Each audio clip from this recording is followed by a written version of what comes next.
To add an interactivity to a text element on your slide, select the text element on the right panel, expand the interactivity section. From there, you can choose one of 4 options to link your text to an action.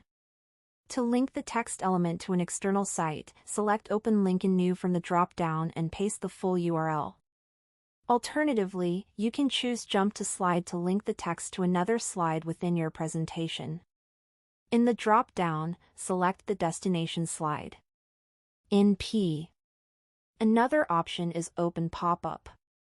When selected, click on Edit Pop-up to customize the pop-up's appearance. You can edit the text, adjust the font, change the text and background color, and choose from various pop-up shapes.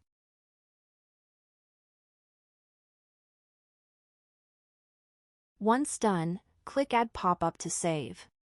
If you want to remove any interactivity, select Clear All Effects in the Interactivity section.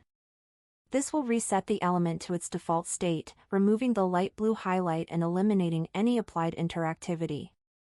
These interactivity options are also available for shapes and images, allowing you to add dynamic actions across various elements on your slides.